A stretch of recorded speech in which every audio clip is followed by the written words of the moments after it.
Hi, sailors. Welcome to another SpinSheet Extra. I'm Beth, and I'm here with Carly and Michael, who are featured in our December 2020 issue of SpinSheet magazine. And Carly and Michael are going to tell us a little bit more about how they got into sailing, especially as a couple in their 30s, how young people, meaning people in their 20s and 30s, can get involved in the sport of sailing. So, Carly and Michael, welcome.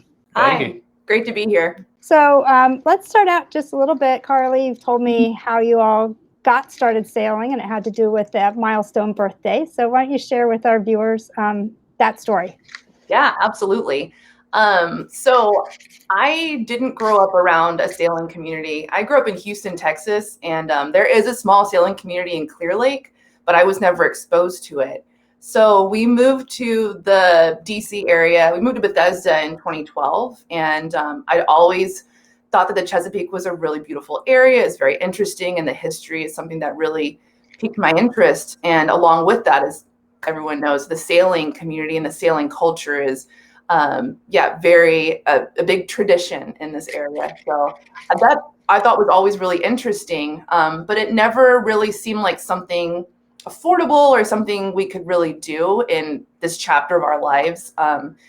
We'd been motorboating with some of our friends around the Chesapeake, out of Solomon's and some other places like Cape Charles. And one time we were hanging out with them, and there happened to be a sailboat right next to us.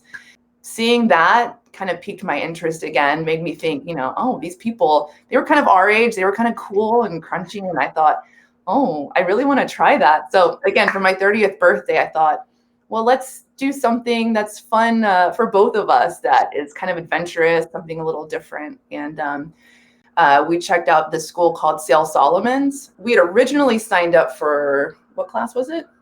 The ASA 101 as a first class, but we ended up taking the basic keelboat sailing first, just as it's like a less stressful introduction to it without any test at the end, really.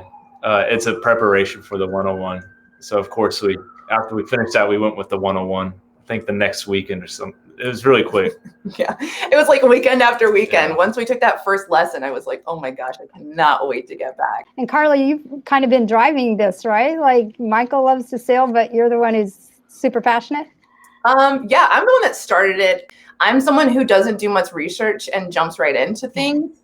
And Michael's definitely much more. He does like a lot of the reading and the research, and I'm kind of the go-getter with this, at least. And then Michael's kind of the one that holds us steady and keeps us afloat.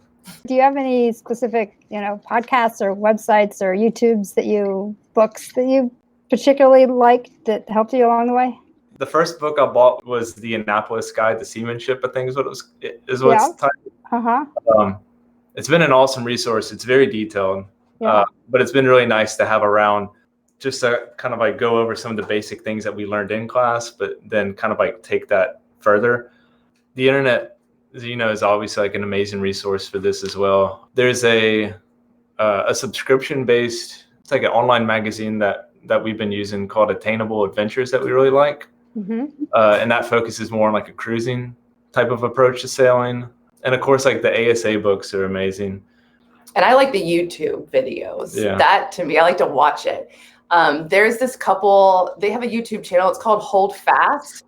I love watching them because they do sail around here. Seeing people doing the sailing gets me excited. I'm living vicariously through these people, especially like Sail Vagabond, who like live on a boat, and that's really, they've really created a life around sailing. Maybe in the future that would be something I'd be interested in, but we both work full time. So it is kind of fun to dream and see. And also they talk about some really interesting topics, like, if they're sailing through really rough seas or the weather's not good, you see that firsthand and how they deal with that. So that's been really helpful for me as well. Another way that we've learned a lot of information about sailing is just, anecdotally, people who are on the dock. There have been times where we're docking a boat and, it can be really challenging. And so you've got strangers walking up off the dock saying like, oh, you want to do the prop walk this way and you got it. And, really being encouraging. So I don't know. I just really love it. People are so friendly. Yeah. And don't you find that like age doesn't even matter because you all have this common bond of sailing. So like age is not really a factor almost. Yeah, that's true. You joined a club, right? The Osprey Club at at Sail Solomon's, but how do you fit it into your busy lives? Honestly, with the lockdown and a lot of move towards work from home, that's like given us the opportunity for a few days to go during the weekday, which you really weren't able to do before.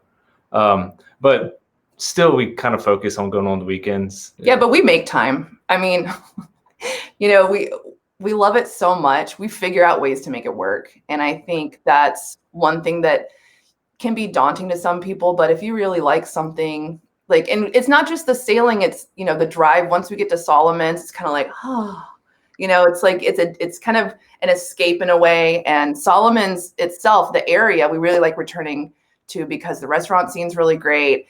It's just like a fun place to be, as well as we love sailing. So it's like a win-win in our book.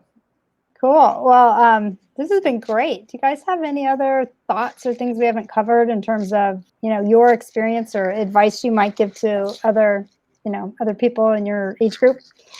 If there's any way that we can support new sailors, young couples, it's challenging. I'm not going to lie. Sometimes it's really hard on the boat when it's just you and your significant other and it's not going right. But I'm here as as an ally, as a support, whatever. So I'm happy to be in contact with whoever wants to talk shop. Awesome. We love that. Thank you. Thank you for joining us. And we look forward to seeing you guys out on the water. Yeah. Thanks for having us. Same. Thanks.